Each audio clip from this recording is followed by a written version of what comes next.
ভিতরে তো ছিল দুইজন, মারলাম একজন রে, আরেকজনকে।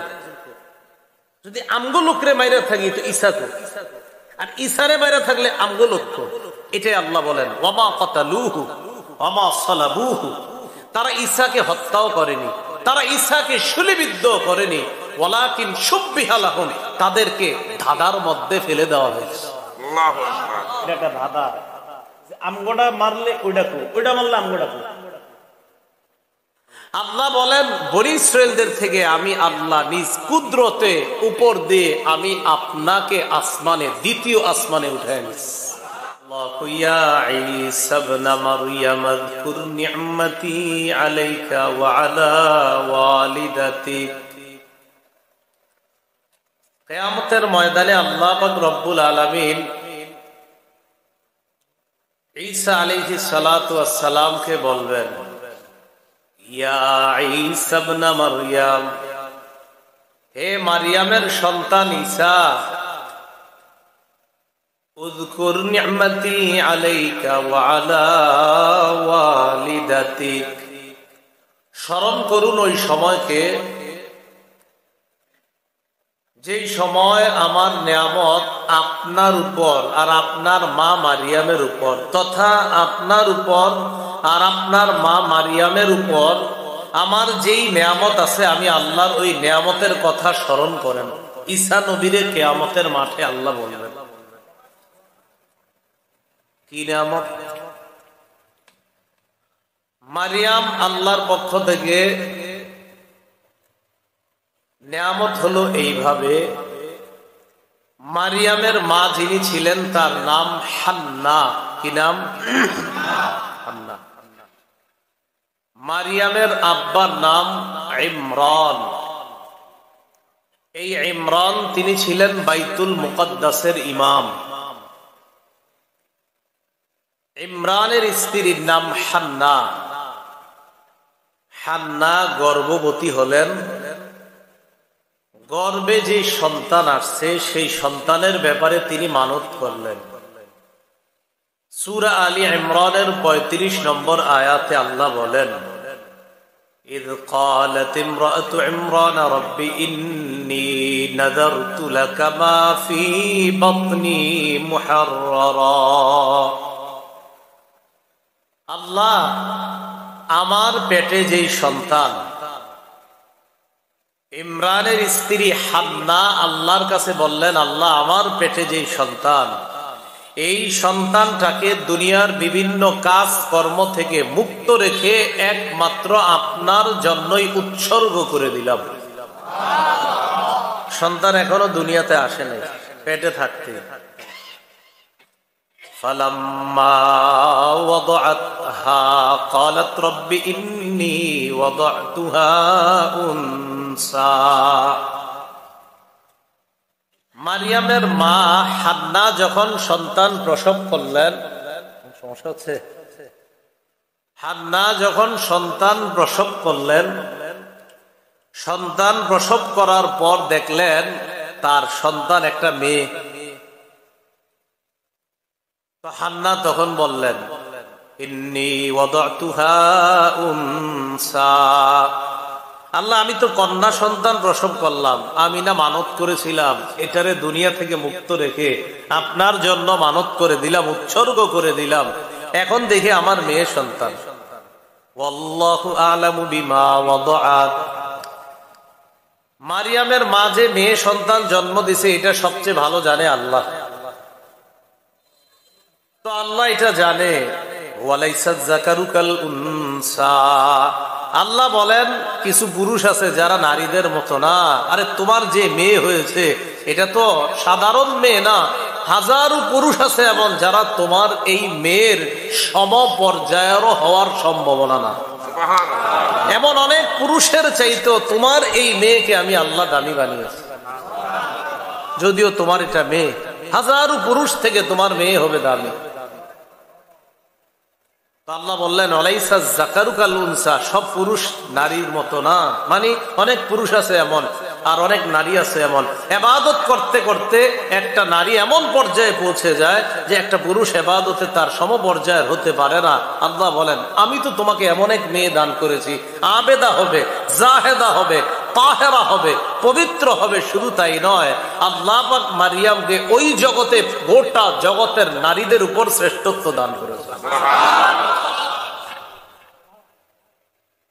ওই যে কিয়ামতের মাঠে আল্লাহ ঈসা নবীরে কয়, তোমার মার প্রতিও আমার নেয়ামত আছিল, তোমার উপরও আমার নেয়ামত আছিল, এটা স্মরণ করো তুমি।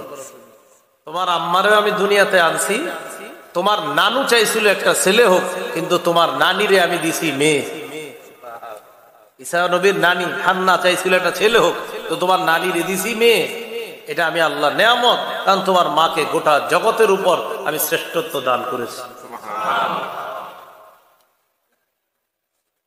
আল্লাহ পাক রব্বুল আলামিন ঈসা আলাইহিস সালাতু ওয়াস সালামের উপর যে নেয়ামত দান করেছেন সেটা কি? অনেকগুলা নেয়ামত ঈসা নবীর উপর আল্লাহর। এর মধ্যে একটা হলো ঈসা আলাইহিস সালাতু ওয়াস সালামকে আল্লাহ বাবা ছাড়া কুদরতি ভাবে কুন ফায়াকুন হও হয়ে গেছে, এই কালিমার মাধ্যমে ঈসা নবীকে বাপ ছাড়া দুনিয়াতে এনে পুরা জগতে আল্লাহ তার কুদরত প্রকাশ করছেন। ভালো করে মনে রাখবেন, এই পৃথিবীতে মানুষ সৃষ্টি আল্লাহ করেছেন, এর মধ্যে 4টা পদ্ধতি পাওয়া যায়। বলেন কয়টা? 4টা। 1 নাম্বার, কোন নারী পুরুষ ছাড়াই আল্লাহ প্রথম আদম আলাইহিস সালাতু ওয়াস সালাম রে বানাইছে। নারী পুরুষ ছাড়াই আল্লাহ কুদরতি ভাবে বানাইছে। কোন নবীরে? আদম আলাইহিস সালাম। 2, পুরুষের পাজর থেকে আম্মা হাওয়াকে বানাইছে, মানে আদম নবীর পাজর থেকে আম্মাজান হাওয়া আলাইহিস সালাতু ওয়াস সালামকে বানাইছে। তাহলে প্রথম যারে বানাইছে কোন নারী পুরুষের সংমিশ্রণ প্রয়োজন হয়নি। দ্বিতীয় যাকে বানাইলেন আল্লাহ, আদম নবীর পাজর থেকেই বানিয়ে দিয়েছেন। 3, আমরা যারা বর্তমান পৃথিবীতে আছি, স্বামী স্ত্রীর বৈধ এক পদ্ধতিতে, আল্লাহ প্রদত্ত এক পদ্ধতিতে মানুষ সৃষ্টির যে ধারাবাহিকতা আল্লাহ রেখেছেন, রাখবেন, এটা আরেকটা। কটা হলো? 3টা। 4, বাবা ছাড়া শুধু মায়ের পেট থেকে আল্লাহ তার কুদরত প্রকাশ করেছেন, ঈসা নবীকে বাপ ছাড়া দুনিয়াতে সৃষ্টি করেছেন। কটা হলো? এই 4 পদ্ধতি। ঈসা নবীরে আল্লাহ বললেন, এটা তোমার মার প্রতি নেয়ামত, তোমার আম্মারে আমি এমন বানাইলাম, আর তোমার প্রতি আমার নেয়ামত আছে, এটাও স্মরণ করো। কি নেয়ামত? তোমার আম্মা জনগণ থেকে আড়াল হয়ে পূর্ব দিকে চলে গেছে। ফান্তাবাযাত মিন আহলিহা মাকানান শারকিয়্যা, তোমার আম্মা পূর্ব দিকে চলে গেছে। পূর্ব দিকে চলে যাওয়ার পর ফাত্তাখাযাত মিন দুনিহিম হিজাবা, মারিয়াম তার মাঝে আর জনগণের মাঝে একটা পর্দা দিলেন। মুফাসসিরিনে কেরাম বলেন, পর্দা দেওয়ার 2টি কারণ হতে পারে। 1, গোসল করার জন্য। 2, পর্দা দিয়েছেন তিনি মানুষ থেকে আলাদা হয়ে একা একই নির্জনে আল্লাহর ইবাদত করার জন্য। তো মারিয়াম যখন সেখানে পর্দার আড়ালে গেলে, যাওয়ার পর ফারসালনা ইলাইহা রূহানা, আমি আমার রূহকে পাঠায়া দিলাম সেখানে, তথা জিবরিল আমিনকে পাঠাইলাম। ফাতামাসসালা লাহা বাশারান সাওয়িয়্যা, জিবরিল একটা মানুষের রূপ ধারণ করে মারিয়ামের সামনে উপস্থিত হলো। মারিয়ামের সামনে উপস্থিত হওয়ার পর قالت إني أعوذ بالرحمن منك إن كنت تقيا, মারিয়াম বললেন, আমি তোমার থেকে আল্লাহর কাছে পানাহ চাই, রহমানের কাছে পানাহ চাই। তুমি যদি আল্লাহকে ভয় করো, এখান থেকে সরে যাও, তুমি পুরুষ, যাও এখান থেকে। জিবরিল আমিন জবাব দেয়, ক্বালা ইন্নামা আনা রাসূলু রাব্বিক লিআহাবা লাকি গুলামান যাকিয়া। আমি দুনিয়ার কোন মানুষ নই, আমি তোমার রবের পক্ষ থেকে প্রেরিত ফেরেশতা। আপনি কেন আসছেন? লিআহাবা লাকি গুলামান যাকিয়া, আল্লাহর পক্ষ থেকে তোমাকে একটা নেককার সন্তান দেওয়ার জন্য আসছে। আরে আমার সন্তান হবে কিভাবে? আল্লাহ বলছে তোমার সন্তান হবে। মারিয়াম কয় মানে কি? ক্বালাত আন্না ইয়াকুনু লি গুলামু ওয়া লাম ইয়ামসাসনি বাশার ওয়া লাম আকু বাগিয়া। আন্না ইয়াকুনু লি গুলাম, মারিয়াম কয় আমার সন্তান হবে কিভাবে? ওয়ালাম ইয়ামসাসনি বাশারু ওয়া লাম আকু বাগিয়া, কোন পুরুষ আমাকে স্পর্শ করে নাই, আমি ব্যভিচারিণী নারীও না, আমি খারাপ নারী না। পৃথিবীতে সন্তান দুই পদ্ধতিতে হয়, হয়তো বৈধ পন্থায়, না হয় অবৈধ পন্থায়। আমার কোনোভাবেই তো হওয়ার সম্ভাবনা নাই, আমার সন্তান হবে কিভাবে? এখান থেকে আমি মারিয়ামের জ্ঞান জ্ঞান জ্ঞান কত পরিমাণ জ্ঞানী ছিলেন মারিয়াম, এখান থেকেও বোঝা যায় জ্ঞানীও ছিলেন তিনি। জবাবটা দিলেন কি? জ্ঞান সুলভ জবাব, যে বৈধ পন্থায় স্বামী হতে হয় অথবা অবৈধ পন্থায়, কোন পন্থাই তো না, তা আমার সন্তানটা হবে কিভাবে? জিবরিল আমিন বললেন, কাযালিক, ব্যাপারটা এমনই। সুবহানাল্লাহ। ক্বালা রাব্বুকি হুয়া আলাইয়া হাইয়ুন ওয়া আলাইয়া হাইয়িন, তোমার রব বলেছেন, আমি আল্লাহর কাছে এটা একদম সহজ। ওয়ালিনাজআলাহু আয়াতাল লিন্নাস, এটা আমি কেন করব জানো? আমি ঈসাকে গোটা জগতের জন্য নিদর্শন বানাবো। কিয়ামতের মাঠে আল্লাহ বলবে, ঈসা তোমার প্রতি যে আমার নেয়ামত, এই নেয়ামতকে স্মরণ করো, আমি তোমারে বাবা ছাড়া কুদরতি ভাবে দুনিয়াতে আনছি। এই কথা ঈসা আলাইহিস সালাতু ওয়াস সালামকে আল্লাহ বলবেন। আর কি বলবেন? ও ঈসা আলাইহিস সালাতু ওয়াস সালাম তার মায়ের পেটে গেছে, যাই হোক, যাওয়ার পর নেয়ামতটা কিরকম, যাওয়ার পর তার মা পেটে নিলেন।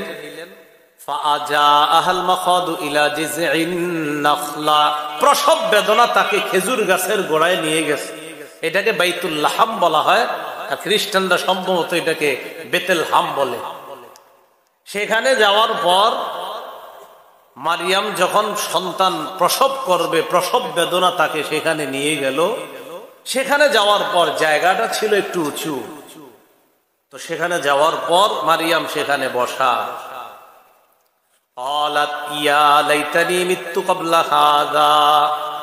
মারিয়াম কয়, হায়, এই অবস্থার আগে যদি আমি মইরা যাইতাম, আমি যদি বিস্মৃত হয়ে যেতাম, আমি যদি এমন হয়ে যেতাম যাকে সবাই ভুলে যেত, আমি কিভাবে মুখ দেখাবো এই সন্তান হওয়ার পর? আমি যদি মইরা যেতাম ভালোই তো, এরকম বলতেছ।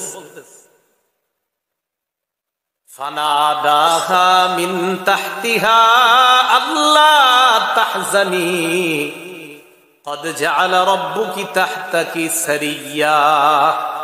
নিচ থেকে কে যেন ডাক দেয়া, মারিয়াম পেরেশান হইও না, চিন্তিত হইও না, এগুলো বইলো না, এইসব বলার কোনো দরকার নাই। তুমি নিচে তাকায় দেখো, আল্লাহ একটা উৎস তৈরি করে দিয়েছে। তাকায় দেখে পানির একটা উৎস তৈরি হয়ে গেছে। উপরে খেজুর গাছ, নিচে পানি। নাও খালি খেজুর খাইবা আর ওখান থেকে পানি খাইবা। এখান থেকে বোঝা যায় গর্ভবতী মা যারা, নারী যারা, তাদেরকে আপনারা তেঁতুল না খাওয়ায় খেজুর খাওয়াবে না হয়। আল্লাহ কেন গর্ভবতীর জন্য খেজুর গাছ দিলেন? এই জন্য গর্ভবতী নারীকে খেজুর দিবেন, তো বোঝা যায় সন্তানের মেধা ভালো হবে, মেধা শার্প হবে। খায় শুধু তেঁতুল, মেধা হয় খারাপ। মাথা রাখবে। তো মারিয়াম সেখানে বসা, বলে দিলেন, ওয়াহুজ্জি ইলাইকি বিজিদিন নাখলাতি তুসাকিত আলাইকি রুতবান জানিয়া। গাছে খেজুর থাক আর না থাক, তোমার টেনশন করতে হবে না। তোমার যখন খিদা লাগবে শুধু নাড়া দিবা, তাজা খেজুর তুসাফিত আলাইকি রুতবান জানিয়া, তাজা খেজুর তোমার সামনে এসে পড়বে। তোমার কাজ এখানে। সন্তান এসে গেছে, এখন সন্তান যখন আসছে, আসার আগে আল্লাহ বলে দিলেন আর কি কি করতে হবে। ফাকুলি ওয়াশরাবি ওয়াকররি আইনা, খাও, পান করো, চোখ শীতল করো। ইম্মা তারাইন্না মিনাল বাশারি আহাদা, কোন মানুষ যদি দেখো এরা ঝামেলা করবে তোমার সন্তান বাচ্চারে দেখলে, ফাকুলি ইন্নী নাযারতু লিররহমানি সাওমা, তুমি বলবা আমি রহমানের জন্য মানত করলাম। সৌমা মানে হলো কথাবার্তা কোন মানুষের সাথে বলবো না, এই কথাবার্তা বলা থেকে আমি মানত করলাম।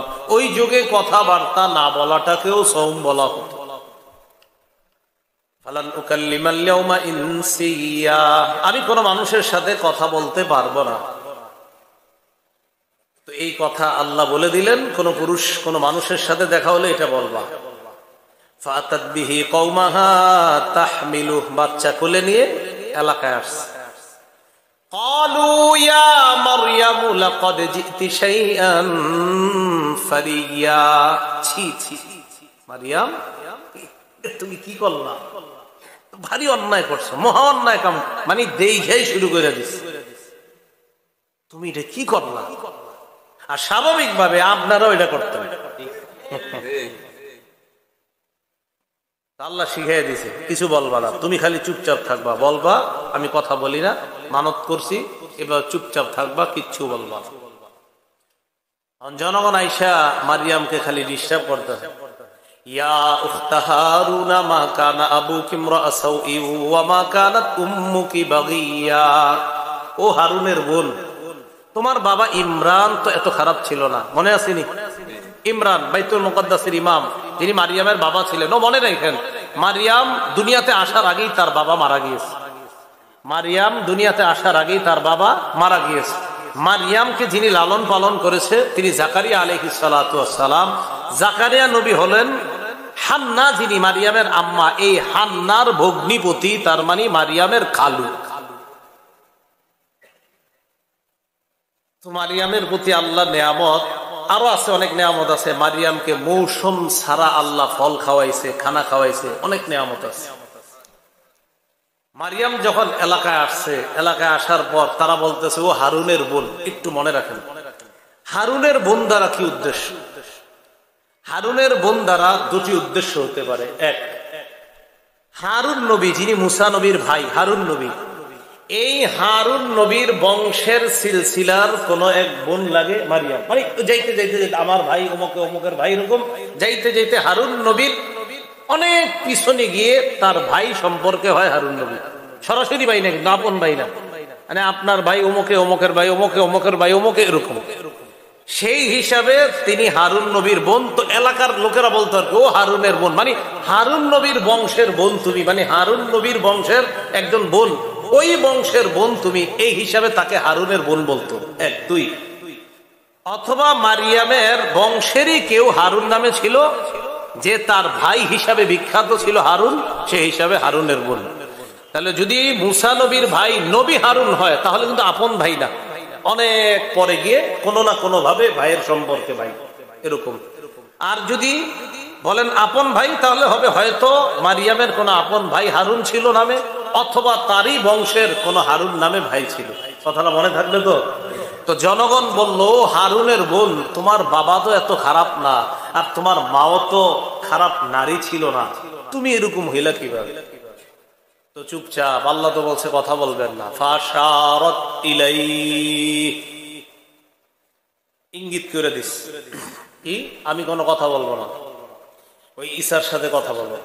ঈসা মানে দুধ পান করতেছে মায়ের কোলে, আস ছোট মানুষ, 3 দিন বয়স অথবা 40 দিন বয়স, একই কথা বলবে।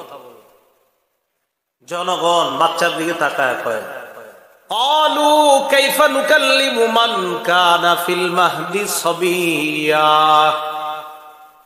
কোলের বাচ্চার সাথে আমরা কিভাবে কথা বলবো? ঈসা নবীর ডিস্টার্ব হইতেছে, এত আওয়াজ। মাথাটা সরাইলেন, সরায় বললেন ক্বালা ইন্নী আবদুল্লাহ।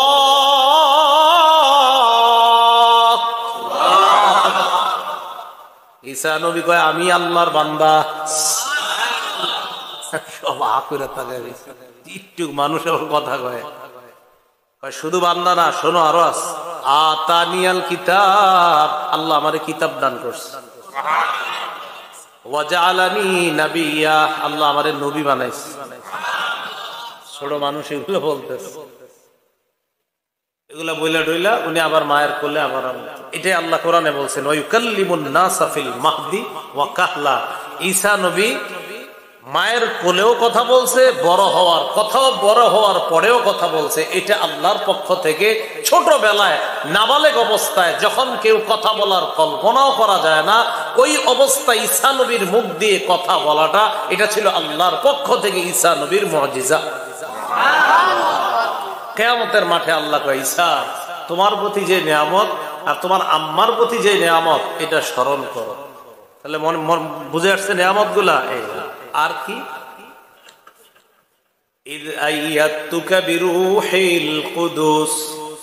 স্মরণ করো যখন আমি তোমাকে রুহুল কুদুস দ্বারা শক্তিশালী করলাম। এই রুহুল কুদুস দ্বারা কি উদ্দেশ্য? রুহুল কুদুস দ্বারা উদ্দেশ্য হলো জিবরিল আলাইহিস সালাতু ওয়াস সালাম। সহিহ বুখারীর বর্ণনা, 453 নম্বর হাদিসের বর্ণনা। রাসূলুল্লাহ সাল্লাল্লাহু আলাইহি সাল্লামের একজন সাহাবী ছিলেন, নাম হাসান ইবনে সাবিত রাদিয়াল্লাহু তাআলা। তিনি নবীজির কবি সাহাবী হিসাবে বিখ্যাত ছিলেন।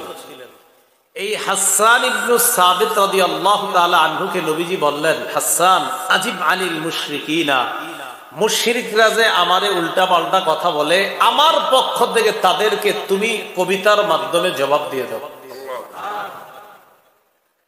তো জবাব দিয়ে দেওয়ার পরে, এই কথা বলার পরে নবীজি বললেন, আল্লাহুম্মা আইয়িদহু বিরূহিল কুদুস। আল্লাহ আমার এই হাসান ইবনে সাবিত নামক সাহাবীকে জিবরিল আমিনের মাধ্যমে সাহায্য করেন, শক্তিশালী করে দিলেন।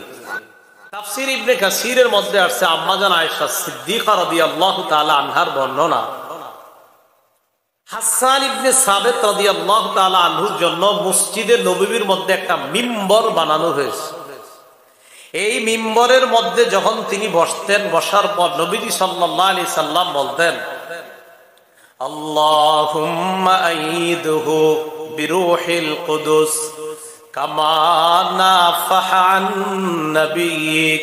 আল্লাহ ঈসা নবীর পক্ষে জিবরিল আমিন যেইভাবে সহযোগিতা করত মানুষের জুলুম নির্যাতন থেকে বাঁচানোর জন্য, জিবরিল আমিন ঈসা নবীর সব সময় সহযোগিতা করত যেইভাবে, হাসান ইবনে সাবিত আমার সাহাবা, এই হাসানেরকেও জিবরিল আমিনের মাধ্যমে আপনি শক্তিশালী করেন, যেন জিবরিল আমিনের শক্তিশালী আর সাহায্যের কারণে আমার হাসান মুশরিকদের প্রত্যেকটা কথার জবাব দিয়ে দিতে পারে। তাহলে রুহুল কুদুস দ্বারা কোন ফেরেশতা উদ্দেশ্য?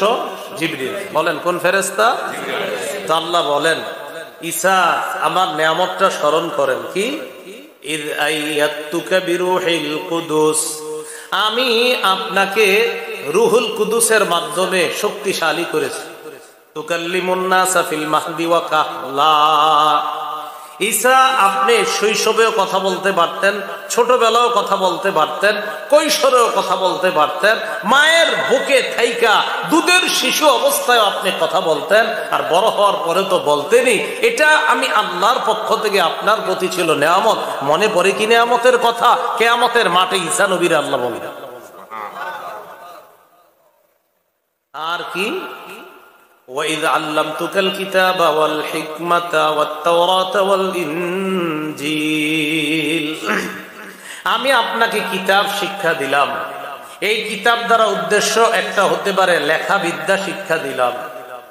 ওয়াল হিকমাতা, বুঝ শক্তি দান করলাম। ওয়াত-তাওরাত, আমি তাওরাত এবং ইনজিলের যে বিদ্যা, এই বিদ্যাও আমি আপনাকে শিখিয়ে দিলাম। এটা কি মনে পড়ে? আপনার প্রতি এগুলো আমার নেয়ামত ছিল, এই নেয়ামতগুলো স্মরণ করেন। এটা কোথায় বলবে?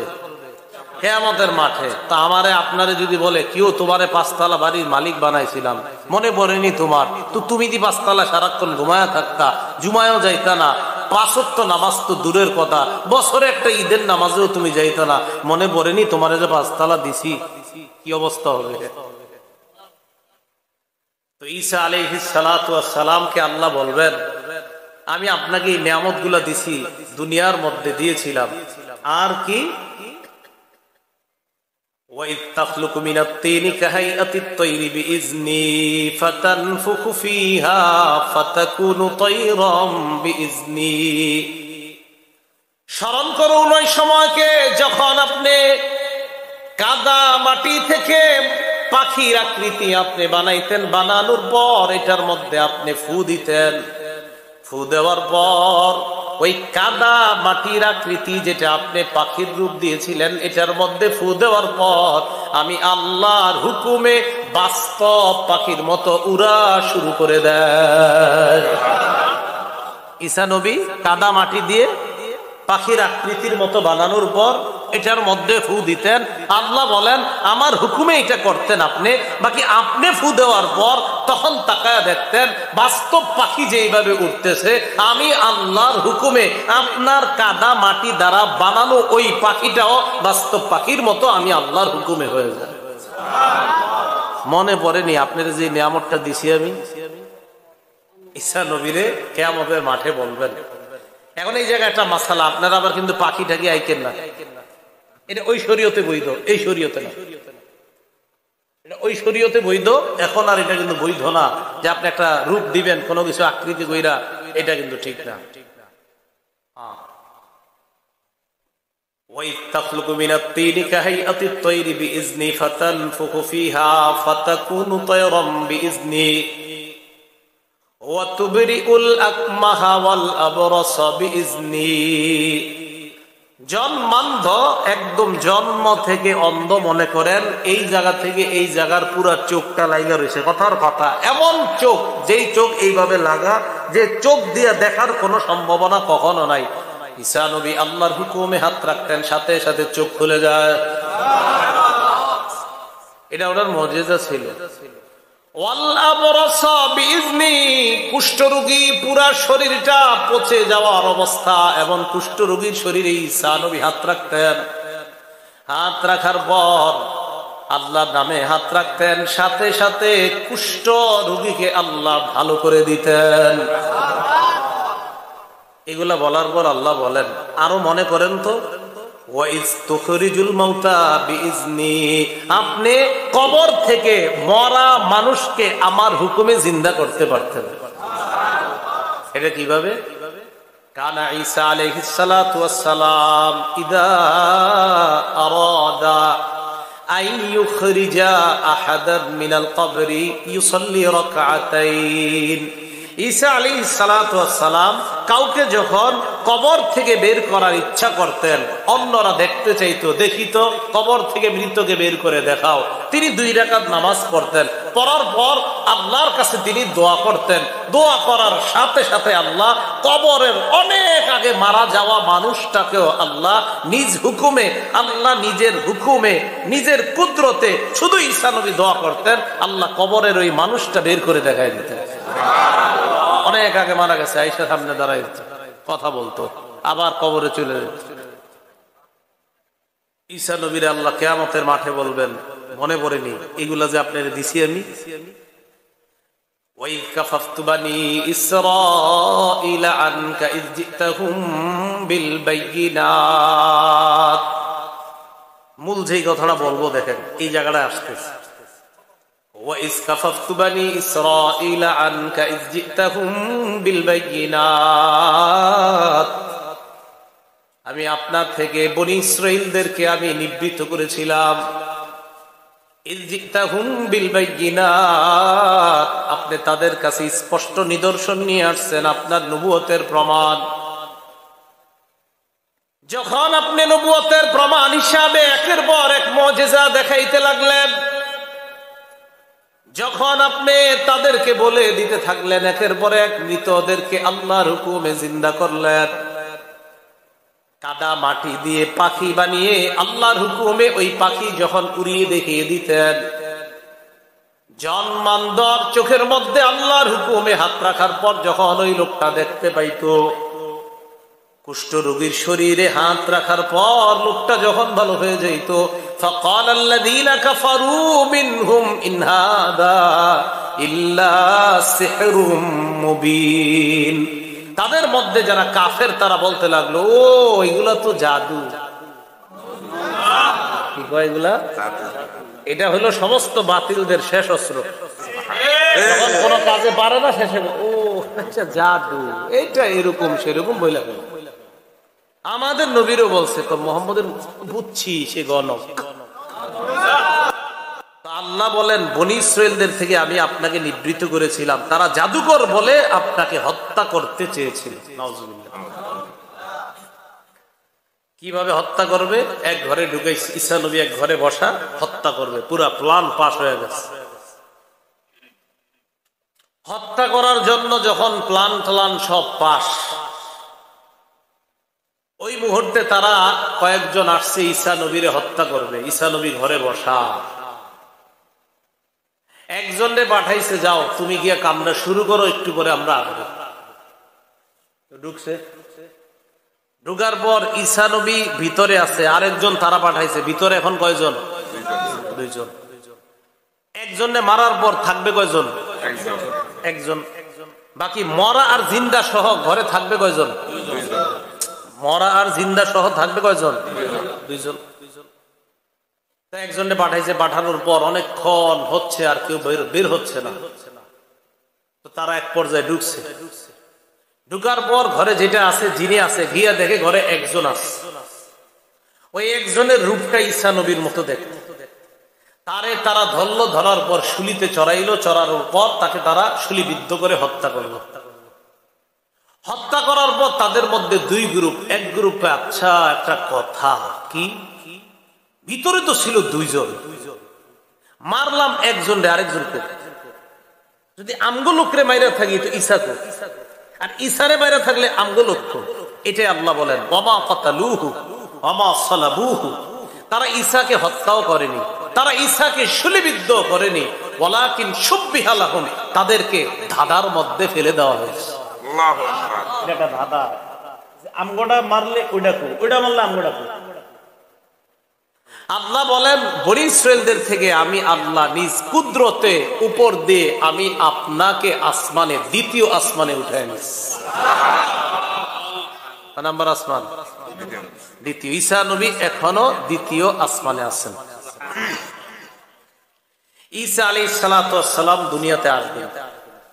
কিয়ামতের আগে বড় বড় 10টা আলামত ঘটবে। এর মধ্যে ঈসা আলাইহিস সালাতু ওয়াস সালামের আগমন এই 10টার একটা। ঈসা নবীর আগে যিনি দুনিয়াতে আসবেন তিনি ইমাম মাহদী। বলেন কে? মাহদী। এখন কথা হলো মাহদী কে হবেন? মাহদী মনে করেন আপনাদের মুন্সিগঞ্জের কেউ হঠাৎ দাবি করলো আমি মাহদী। কিছুদিন আগে এক লোক বাংলা ভাষায় বলতেছে, কোন রমজানে জানি ওনারে স্বপ্নে দেখাইছে আল্লাহ নাকি বলছে ইন্না জাআলনাকা খলিফাতান ফিল আরদ, আমি আপনারে খেলাফত দিলাম, আপনি মাহদী, আল্লাহ বলছেন। আর ঈদের পরে তিনি স্বপ্নে দেখছে মুহাম্মদ সাল্লাল্লাহু আলাইহি ওয়াসাল্লাম আয়েশা বলছে হ্যাঁ তুমি মাহদী। উনিও দাবি করে বলছে আমি মাহদী। কোন চিপা চুপা থেকে ইমাম মাহদী নিজের বলবে না আমি মাহদী, মাথায় রাখবেন। মাহদী কে হবে এই ব্যাপারে হাদিসে আছে। আমার সাথে বাংলা বলেন, বলেন মাহদী তিনি হবেন। বলেন যার সাথে আমাদের নবীর বক্তব্য মিলে যাবে তিনি হবেন মাহদী। সোজাই যাবে। এরা আপনি বলে ফেললেন আমি মাহদী, কিন্তু নবীর বক্তব্য মিলল না, তা আপনি মাহদী হইলেন কেমনে? মাহদী যিনি হবে, খুব মন দিয়ে শোনেন, মাহদী যিনি হবেন তিনি 7 বছর অথবা 9 বছর রাজত্ব করবেন। কয় বছর? 7 বছর অথবা 9 বছর রাজত্ব করবেন, যিনি মাহদি হবেন। ইবনে মাজাহ হাদিসের কিতাব 4083 নম্বর হাদিসের বর্ণনা। عن أبي سعيد الخدري رضي الله تعالى عنه أن رسول الله صلى الله عليه وسلم قال আবু সাঈদ খুদরি রাদিয়াল্লাহু তাআলা আনহুর বর্ণনা, আল্লাহর নবী বলেন, ইয়াকুনু ফি উম্মতি আল মাহদি, নবীজি বলেন আমার উম্মতের মধ্য থেকে মাহদির আত্মপ্রকাশ ঘটবে, আমার উম্মতের মধ্য থেকেই হবেন মাহদি। ইন কুসিরা ফাসাবউন ওয়া ইল্লা ফাতিসউন, মাহদি দুনিয়ার মধ্যে 7 বছর অথবা 9 বছর রাজত্ব করবে। ফাতানআমু ফীহি উম্মতি নি'মাতান লাম ইয়ানআমু মিসলাহা কত্তু, মাহদির সময়ে আমার উম্মত এত প্রাচুর্যের অধিকারী হবে, এত সম্পদের অধিকারী হবে, আমার উম্মত ইতিপূর্বে এত পরিমাণ সম্পদের মালিক কখনো হয় নাই, মাহদির সময়ে যত পরিমাণ সম্পদের মালিক হবে। তো নবীজিরা বলার পর বলেন কি হবে জানো? মাটি তার যত দামি দামি খনিজ পদার্থ আছে মাটি বের করে দিবে, মানুষে নেও নেও নেও এগুলা নিয়ে যাও। নবী বলেন তখন মাল হবে এত পরিমাণ জমা জমা হয়ে পড়ে থাকবে। ফায়াকুমুর রাজুলু ফায়াকুলু ইয়া মাহদি আতিনি, কোন ব্যক্তি দাঁড়াবে, দাঁড়ানোর পর ওই সম্পদের সামনে দাঁড়ায় বলবে, ও মাহদি আমারে কিছু দেন। মাহদি বলবে, খোঁজ, আপনার যা মন চায় যত পরিমাণ মন চায় নেন, নিতে থাকেন। তাহলে এই হাদিস থেকে বুঝলাম মাহদি যিনি হবেন তিনি 7 বছর বা 9 বছর রাজত্ব করবেন। তার সময় সারা পৃথিবীর মানুষ এত পরিমাণ প্রাচুর্যের অধিকারী হবে যে এত পরিমাণ সম্পদ ইতিপূর্বে এই উম্মত কখনো লাভ করে নাই। এ হলো একটা। দ্বিতীয়, মাহদি যিনি হবেন তাকান, তার কপালটা হবে চওড়া উজ্জ্বল, নাকটা হবে উঁচু। কপালটা হবে চওড়া উজ্জ্বল, নাকটা হবে উঁচু। আর মাহদি কি করবেন? পুরা পৃথিবীতে ইনসাফ এবং ন্যায় বিচারে ভরে দিবেন। আবু দাউদ শরীফের 4285 নম্বর হাদিসের বর্ণনা। عن أبي سعيد الخدري رضي الله تعالى عنه أن رسول الله صلى الله عليه وسلم قال, নবীজি বলেন, আল মাহদিয়্যু মিন্নি, মাহদি আমার বংশ থেকে হবে। আজলাল জাবহা, মাহদির কপালটা হবে চওড়া উজ্জ্বল। আকনাল আনফি, মাহদির নাকটা হবে উঁচা। ইয়ামলাউ ফিল আরদি কিসতান ওয়া আদলা কামা মুলিআত জাওরান ওয়া যুলমা, পুরা পৃথিবীর মধ্যে পাশবিকতা, জুলুম, নির্যাতনার পাশবিকতার জয় জয়কর অবস্থা যখন হবে, ওই সময়ে মাহদি পুরা পৃথিবীতে ইনসাফ আর ন্যায় বিচারে পরিপূর্ণ করে দিবেন। পুরা পৃথিবীতে জুলুম যদি হয়, বিপরীতে মাহদি পুরা পৃথিবীতে ইনসাফ কায়েম করবে। তাহলে দ্বিতীয়টা বুঝলাম।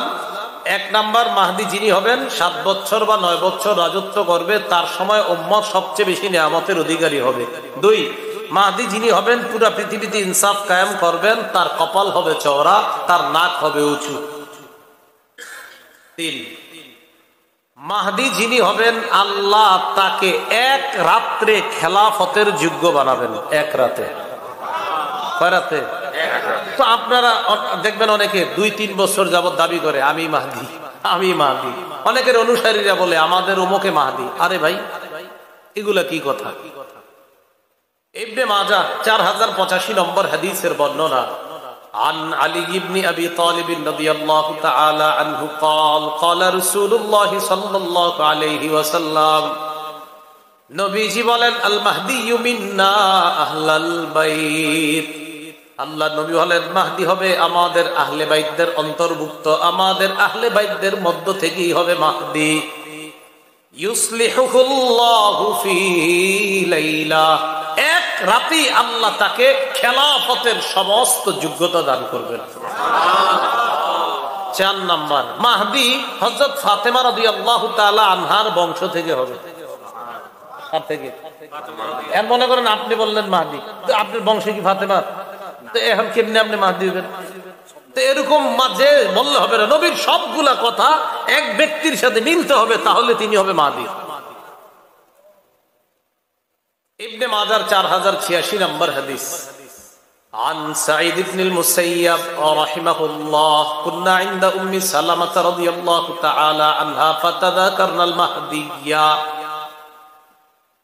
সাঈদ ইবনুল মুসাইয়্যিব বলেন, আমরা নবীজির বিবি আম্মাজান উম্মে সালামার কাছে ছিলাম, তখন আমরা মাহদির ব্যাপারে আলোচনা করলাম।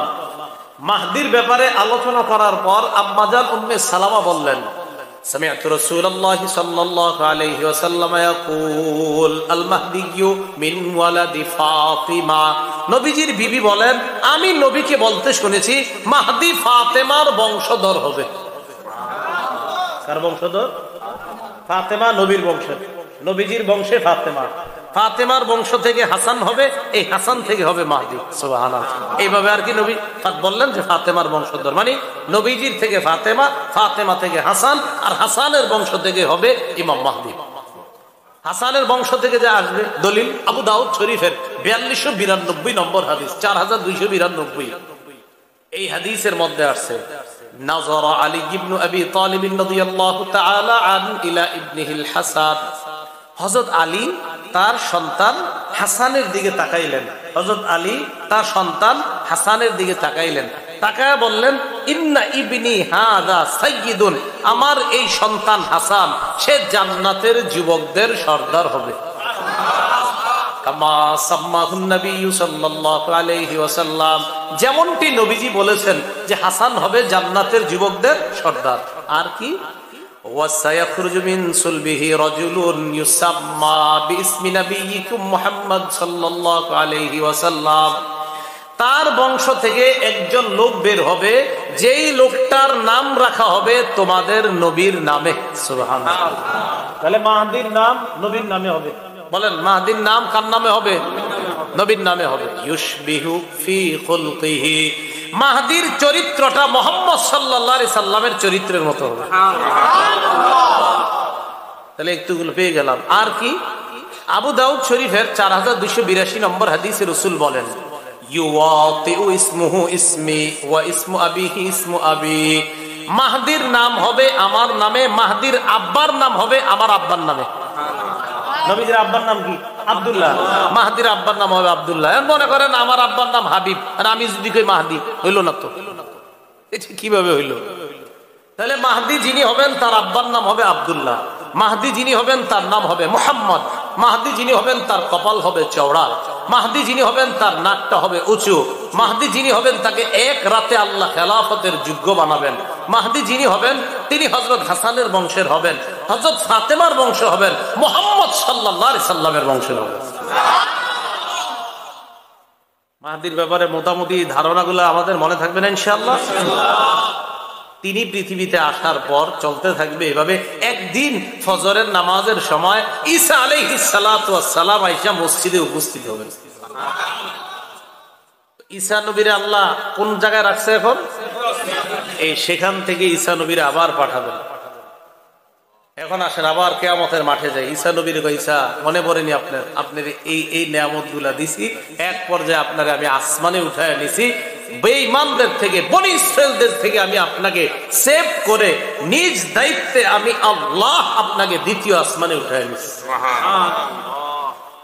এগুলা বলার পর আল্লাহ কয়, আর স্মরণ করেন, وَإِذْ أَوْحَيْتُ إِلَى الْحَوَارِيِّينَ أَنْ آمِنُوا بِي وَبِرَسُولِي, হাওয়ারিনদেরকে আমি আল্লাহ, হাওয়ারিনদের প্রতি আমি আল্লাহ উৎসাহ প্রদান করলাম, আমি তাদেরকে বুঝিয়ে দিলাম, আমি তাদের প্রতি এই মর্মে আমি তাদেরকে উৎসাহিত করলাম, তোমরা আমার উপর ঈমান আনো, আমার রাসূল ঈসার উপর তোমরা ঈমান আনো। 12 জন ধোপা ঈসা নবীর উপর ঈমান আনে। কয়জন ধোপা? কাপড় দিত, তাফসীরের মধ্যে আছে কাপড় দিত, এরকম 12 জন লেখছে। হাওয়ারিয়ুন, এটা হাওয়ারি শব্দের বহু বচন। হাওয়ার শব্দের অর্থ হলো দেয়ালে সাদা চুনা দেয় না, দেয়ালে সাদা চুনা দেয়, এই সাদা চুনার মতো যে সাদা, এটাকে বলা হয় হাওয়ার। কথা হলো হাওয়ারিয়ুন ঈসা নবীর অনুসারীদেরকে কেন বলা হয়? মুফাসসিরিন কেরাম লেখেন, দেয়ালে সাদা চুনা দিলে যেমন দবদবে সাদা হয়, ওই ঈসা নবীর 12 জন অনুসারী দবদবে সাদা পোশাক সবসময় পরিধান করত, এই জন্য তাদেরকে হাওয়ারি বলা হয়। এই হাওয়ারিরা ঈসা আলাইহিস সালাতু ওয়াস সালামের উপর ঈমান আনলেন। ক্বালু আমান্না, তারা বললেন আমরা ঈমান আনলাম। মাশহাদ বিআন্নানা মুসলিমুন, ঈসা নবীকে বললেন আপনি সাক্ষী থাকেন আমরা মুসলমান। এই কথা বলার পর আল্লাহ পাক রব্বুল আলামিন বলেন, আশ্চর্য ঘোষণার কথা বলেন। ঈসা আলাইহিস সালাতু ওয়াস সালামকে বলেন, আর ওই কথাটা স্মরণ করেন তো, إذ قال الحواريون يا عيسى ابن مريم هل يستطيع ربك أن ينزل علينا مائدة من السماء। হাওয়ারিয়ুনরা ঈসা নবীকে বললেন, ও ঈসা পয়গম্বর, আল্লাহর কাছে আপনি দোয়া করে বলেন আল্লাহ যেন আমাদের জন্য আসমান থেকে দস্তরখান ভর্তি খাদ্য পাঠায় দেয়। কি করতি?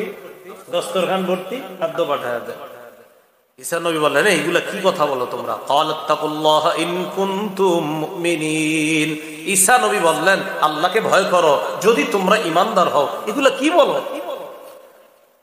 ক্বালু নুরিদু আন নাকুলা মিনহা ওয়া তাতমাইন্না কুলুবুনা, তারা বললেন নুরিদু আন নাকুলা মিনহা, আমাদের ইচ্ছা আমরা একটু খামু খান থেকে। ওয়া তাতমাইন্না কুলুবুনা, আমাদের অন্তরটা যেন আশ্বস্ত হয়, আমাদের অন্তরটা যেন ইতমিনান হয়।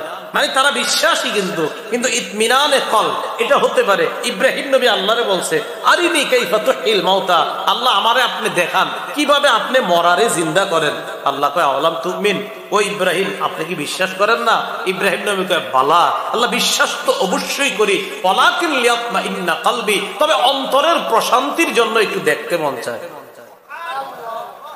তা হাওয়ারিয়ুনরা বলে একটু অন্তরে প্রশান্তি পাবো, এই জন্য একটু দেখবো। হাওয়ারি এর বহু বচন হাওয়ারিয়ুন।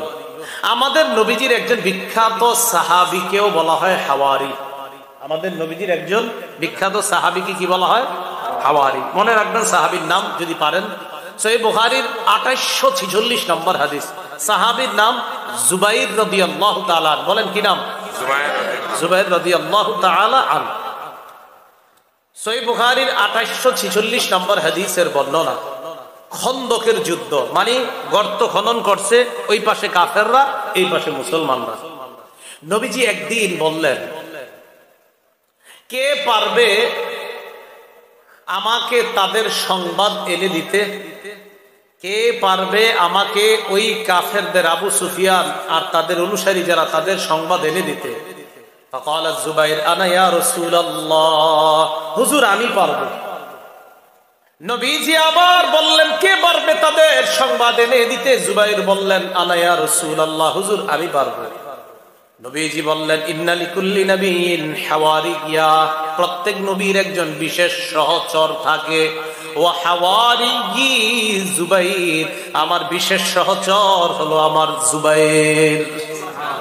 প্রত্যেক নবীর একজন বিশেষ সহচর থাকে, আমার বিশেষ সহচর হলো আমার সাহাবী জুবাইর রাদিয়াল্লাহু তাআলা। তাহলে বলেন তো, আমাদের নবীজির একজন সাহাবীকে হাওয়ারি বলা হয়, তার নাম কি? মনে থাকবে না নামটা ইনশাআল্লাহ? তো হাওয়ারিয়্যিন ঈসা নবীর সাথীরা ঈসা নবীরে বললেন, আল্লাহরে বলেন দস্তরখান ভর্তি খাদ্য পাঠাইতে। কেন? খামু আর অন্তরে একটু প্রশান্তি আসবে। হ্যাঁ হ্যাঁ ঠিক আছে।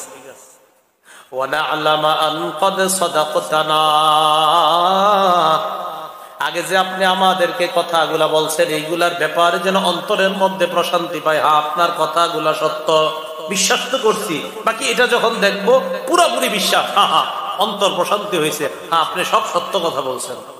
ওয়ানাকুনা আলাইহা মিনাশ শাহিদিন, আর এই ব্যাপারে আমরাই সাক্ষী হব। এই কথা বলার পর ঈসা নবী আল্লাহরে বললেন, قال عيسى ابن مريم اللهم ربنا أنزل علينا مائدة من السماء।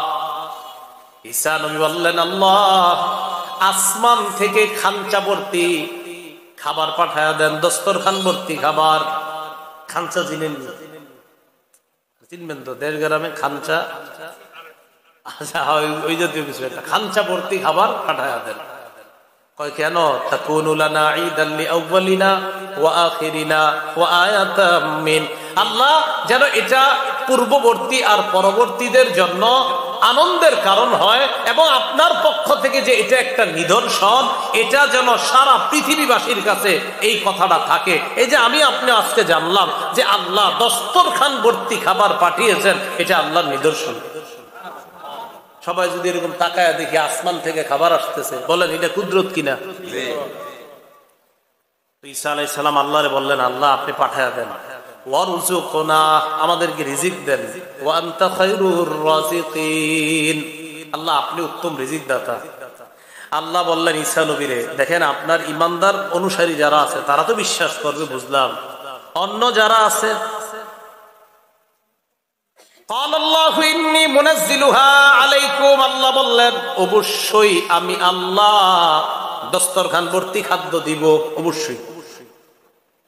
ফামান ইয়াকফুর বা'দু মিনকুম, এটা দেখার পরেও যদি কেউ অস্বীকার করে, এটা দেখার পরেও যদি কেউ অস্বীকার করে আমারে, ফাইন্নী উআযযিবুহু আযাবান লা উআযযিবুহু আহাদাম মিনাল আলামিন, আমি এমন শাস্তি দিব যে শাস্তি দুনিয়ার আর কাউরে দেই নাই। ঈসা নবী এই কথা শোনার পর এরপর দস্তরখান পাঠিয়েছেন কিনা এটা কোরআনে নাই, কোরআনে আল্লাহর আলোচনা করেননি। তিরমিজির হাদিসে রাসূল সাল্লাল্লাহু আলাইহি সাল্লাম জানিয়ে দিয়েছেন, আল্লাহ পাক রব্বুল আলামিন মাছ আর রুটি দস্তরখানের মধ্যে দিয়ে, তাফসীরের কিতাবে আসছে নিচে মেঘ উপরে মেঘ, এই দুই মেঘ দিয়ে দুই পাশ দিয়ে ঢাকনা দিয়ে মাঝখানে মাছ আর রুটি, তাফসীরের কিতাবে আসছে ঘি, মাছ, রুটি, আরো অনেক কিছু জিনিস দিয়ে, পনির সহ দিয়ে আল্লাহ পাক রব্বুল আলামিন আসমান থেকে ওই খাদ্য পাঠিয়েছেন। ঈসা নবী হাজার হাজার অনুসারী উম্মতরা দাঁড়ায়া দাঁড়ায়া এই দস্তরখান থেকে খাদ্য যে আসমান থেকে নামতেছে সবাই দেখছে, এটা আসতেছে। আল্লাহ বলে দিলেন এই খাদ্যের কেউ যেন জমা না করে, এই খাদ্য থেকে কেউ জমা করতে পারবে না, জমা করলে সমস্যা হবে। একদল চিন্তা করলো এটা তো বরকতি খাদ্য, এটা মনে হয় জমা করে রাখাই ভালো, অথচ আল্লাহ নিষেধ। কি করলো? আল্লাহ যা কয় করে উল্টাটা, জমা করে রাখছে। আল্লাহ পাক রব্বুল আলামিন এমন শাস্তি দিছে, বানর আর শূকরে রূপান্তরিত করে দিছে। শূকরে রূপান্তরিত করে, যেমন ভাবে শূকর হয়েছে আপনার এই বউয়ের পাশে শুয়ে রয়েছে শূকর, কথাও বলে, মানুষের মতো কথা বলতে পারে, কানতে পারে, কিন্তু শূকর হয়ে গেছে। আর কয় যে আমরা ঠিক করি নাই, অন্যায় করছি, ভুল করছি। ওই যে আল্লাহ বলে দিচ্ছেন, এরপরেও যদি বিশ্বাস না করে এমন শাস্তি দিব যেই শাস্তি আর দুনিয়ার কাউরে দেই নাই। তো সাবধান করে দেন, আমি পাঠাচ্ছি, অবিশ্বাস করলে কিন্তু খবর আছে। এরপরেও তারা আল্লাহর প্রতি পূর্ণ আস্থা আনতে পারেনি। আল্লাহ কিয়ামতের মাঠে ঈসা নবীরে কয়, আপনার এগুলা মনে পড়েনি, এই নিয়ামত গুলো আমি আপনারে দিচ্ছি। মানে ঈসা নবীর তো সব মনে আছে, তা আল্লাহ বলেন আপনার আমি এই নিয়ামত গুলা দিচ্ছি। এইগুলা বলার পর বলবে, ঈসা আমি আপনার এতক্ষণ যেটা বললাম, এখন আপনাকে যে কথাটা বলি শোনেন।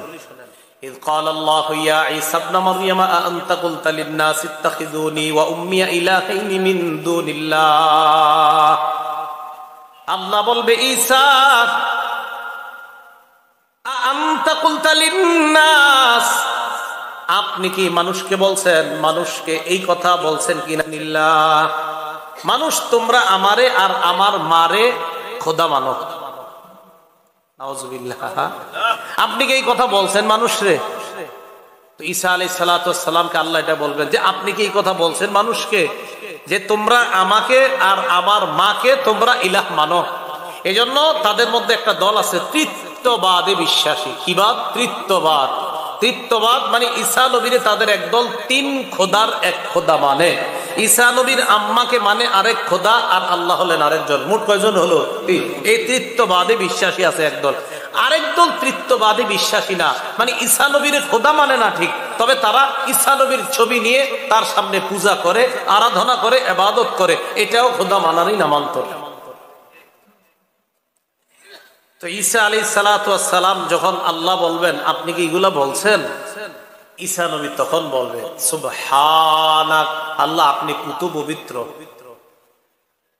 আমি কিভাবে এই কথা বলবো আল্লাহ?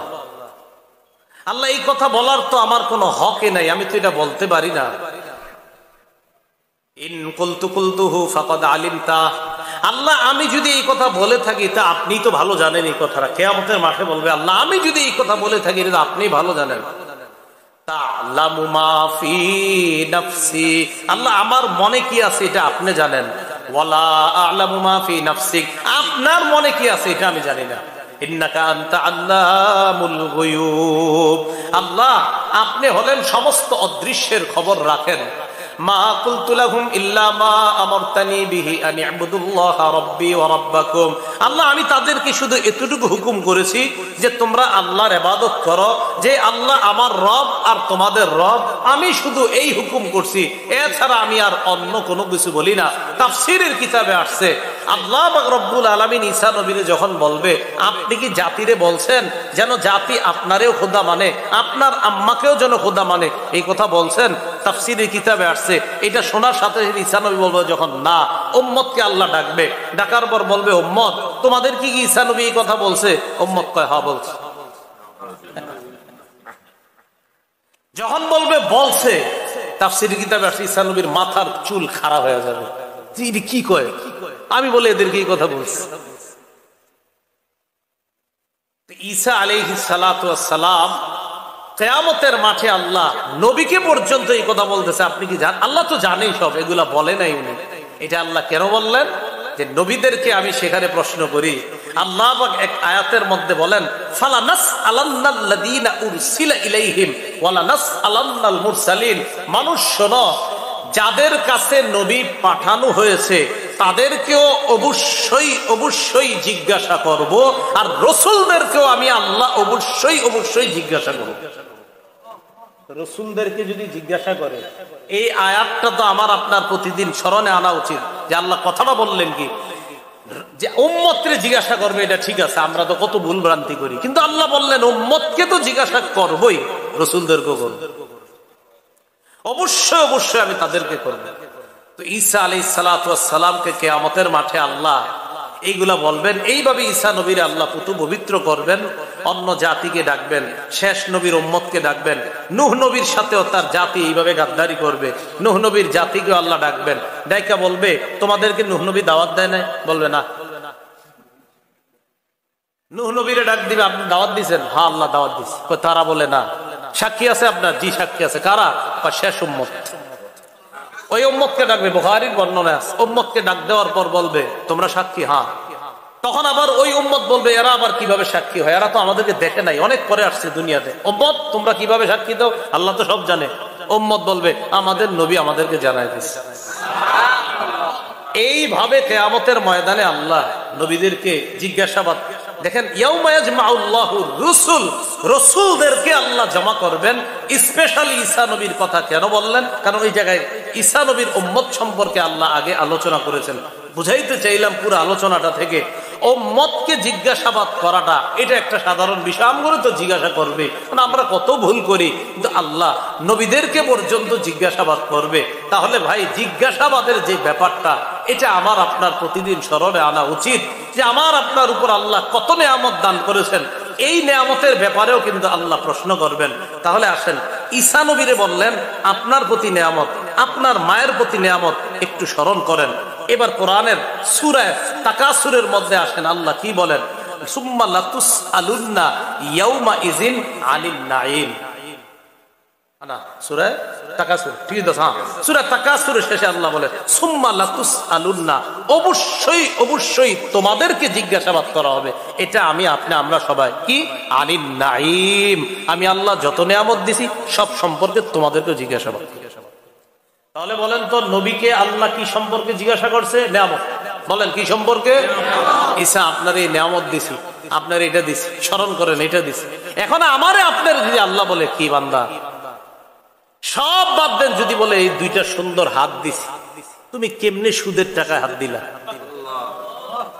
আমি এত সুন্দর দুইটা নিয়ামত দিছি, হাতটা দিলা কেমনে? দুইটা চোখ দিয়ে দুই বলে আল্লাহ আমি এত সুন্দর দুইটা চোখ দিলাম, তুমি কিভাবে সারাক্ষণ অশ্লীল জিনিস দেখলাম? আল্লাহ পাক রব্বুল আলামিন আমাদের সকলকে জিজ্ঞাসাবাদের জন্য প্রস্তুতি নিয়ে যেন আমরা দুনিয়া থেকে যেতে পারি, আল্লাহ তৌফিক দান করেন। আমিন ওয়া আখিরু দাওয়ানা আনিল হামদুলিল্লাহি রাব্বিল আলামিন।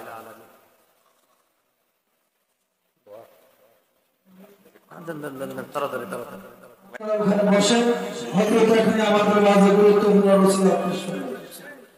আলহামদুলিল্লাহ আলহামদুলিল্লাহি ওয়া কাফা ওয়া সালামুন আলা ইবাদিহিল্লাযীনা ইসতাফা। أما بعد فأعوذ بالله من الشيطان الرجيم. بسم الله الرحمن الرحيم.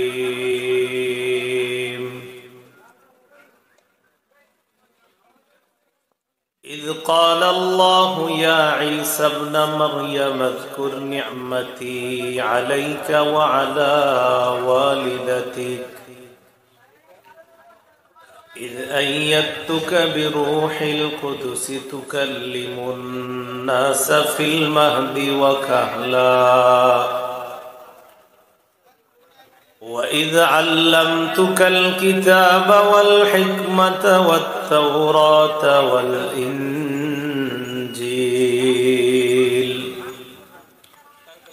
وإذ تخلق من الطين كهيئة الطير بإذني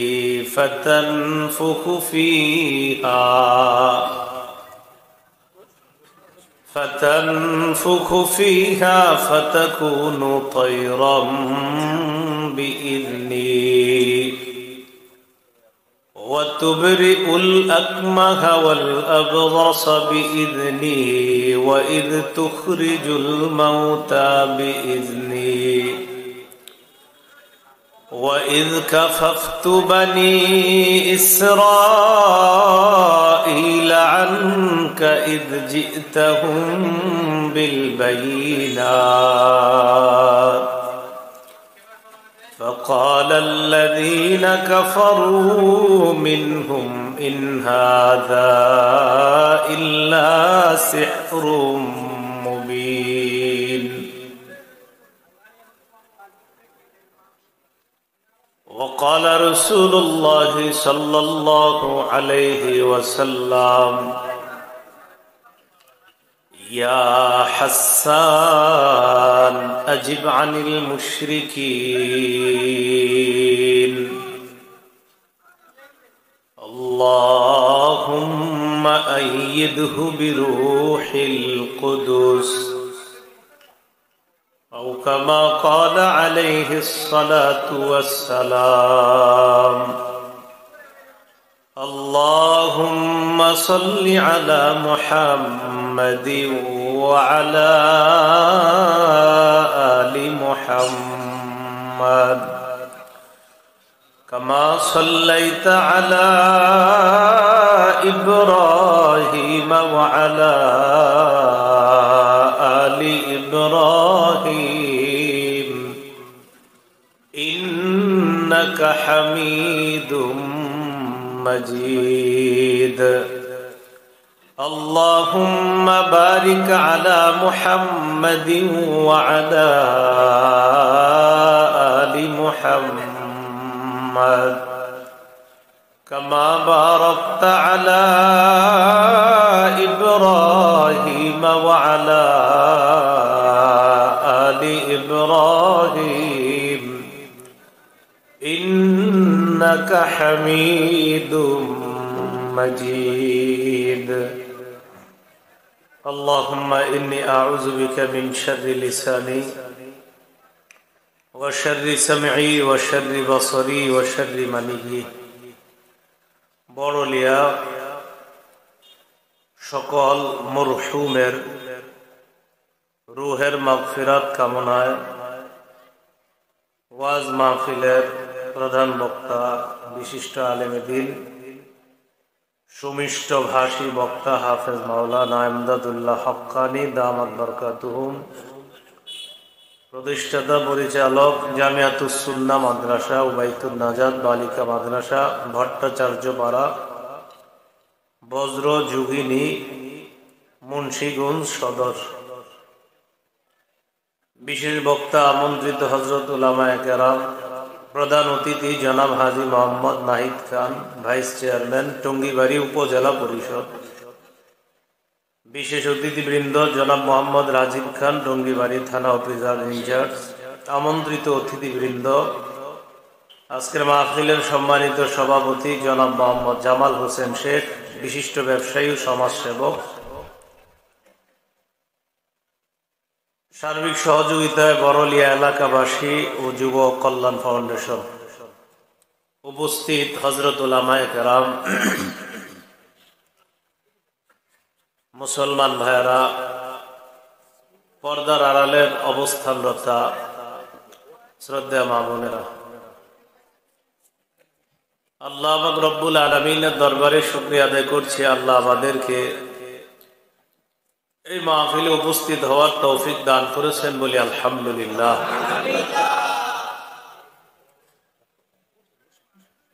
যদি কথার আওয়াজ বোঝা যায় তো আমরা যে যেখানে আছি সেখান থেকে আলোচনা শুনতে থাকি। যেহেতু আল্লাহ পাকের ফয়সালা আবহাওয়া অনুকূলে ছিল না বিধায় এইভাবে আয়োজনটা করতে হয়েছে, সেহেতু আমরা আল্লাহর ফয়সালা মেনে নিয়েই যেইভাবে আল্লাহ ব্যবস্থাপনা করে দিয়েছেন আলহামদুলিল্লাহ।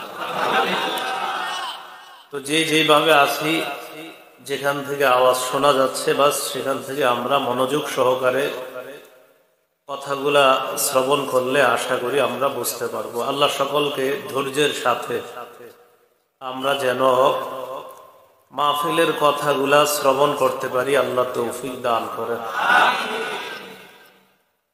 সূরা মাঈদার 110 নম্বর আয়াতে কারিমা থেকে তেলাওয়াত করলাম, বেশ কয়েকটি আয়াত পড়লাম।